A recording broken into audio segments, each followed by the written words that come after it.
শ্রদ্ধেয় সম্মানিত দর্শক, আপনারা দেখছেন বরাকের আওয়াজ। আমি আপনাদেরকে স্বাগত জানাই।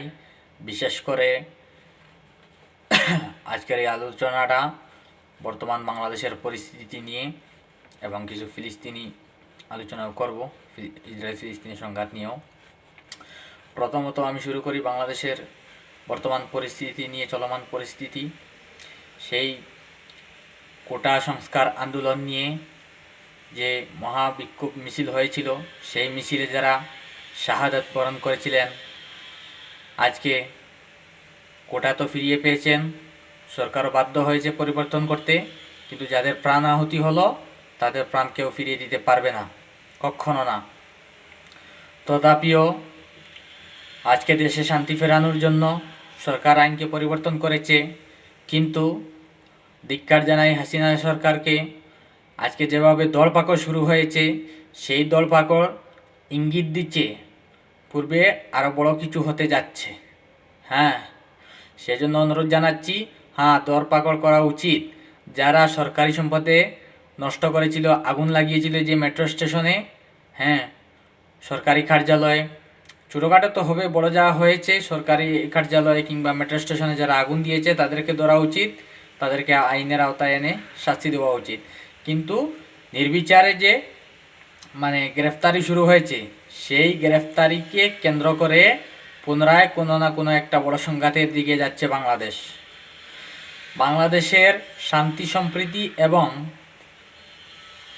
উন্নতি লক্ষ্য রেখে যেন সরকার পরবর্তী পদক্ষেপ নেয়, এভাবে দরপাকড় না করে সাধারণ ক্ষমা ঘোষণা করা উচিত। আর যদি কোনো সংঘাতের দিকে যায় তাহলে পুরোপুরি দায়ী হবে হাসিনা সরকার। আর বিশেষ করে এত মানুষের প্রাণ নেওয়ার পরও যদি সেই ডাইনি বাংলাদেশি নেত্রী কালনাগিনী যদি শান্ত না হয়, তাহলে জেনে রাখুন আপনারা, বাংলাদেশের ভবিষ্যৎ বিপদের দিকে যাচ্ছে। সেজন্য সেই ডাইনিকে পদত্যাগ করা উচিত। আর যারা কোনো বিদেশি নেতা নেত্রীরা তো সাহায্য করবে না ঠিকই, কিন্তু যারা প্রবাসী আছেন ইতালিতে, তারা যেন প্রবাসীরা গিয়ে আন্তর্জাতিক আদালতে এই ডাইনি, বাংলাদেশের ডাইনি নেত্রী, স্বৈরাচারী নেত্রীর বিরুদ্ধে মামলা দায়ের করেন, যুদ্ধাপরাধের মামলা। এটাকে ওয়ার ক্রিমিনাল বলা যাবে। কত ছাত্রছাত্রীদের রক্ত খেয়েছে, রক্ত চুষি নারী, ধিক্কার জানাই তোমাকে। আজকে সিলেটে শুনছি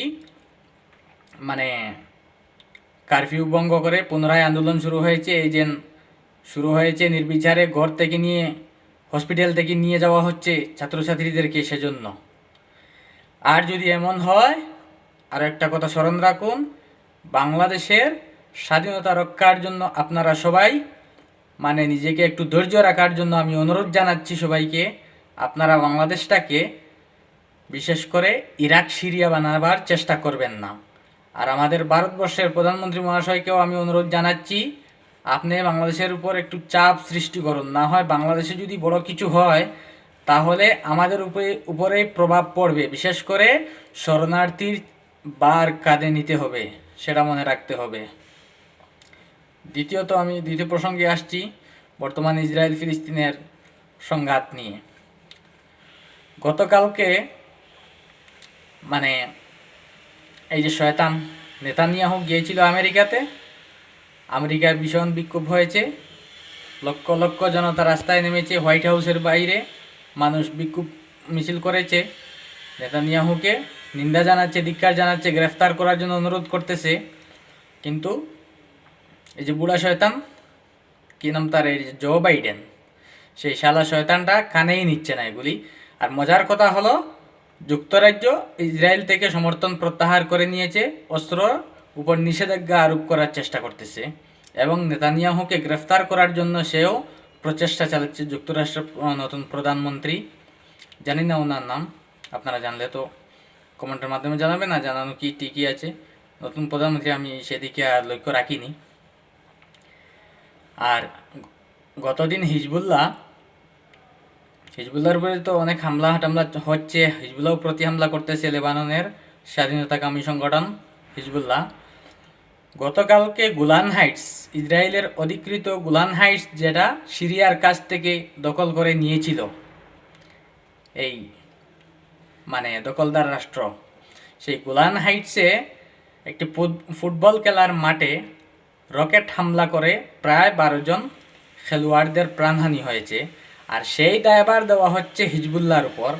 আর হিজবুল্লাহ সাফ জানিয়ে দিয়েছে, আমরা এই হামলা করিনি, আর আমরা এত কাপুরুষ নয় যে নিরস্ত্র মানুষকে হত্যা করব, ফুটবল খেলার মাঠে আমরা হামলা করব। আমাদের হামলার নিশানা হলো দখলদার সেনাবাহিনী।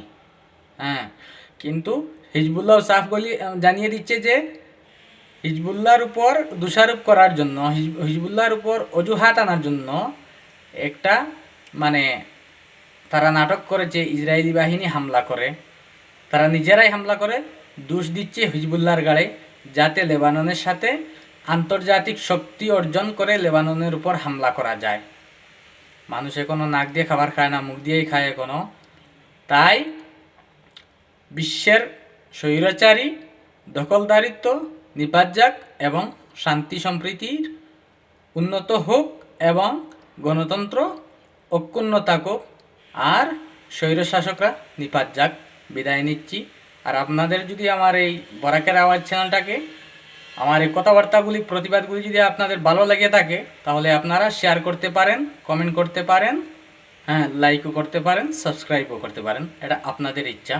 ধন্যবাদ।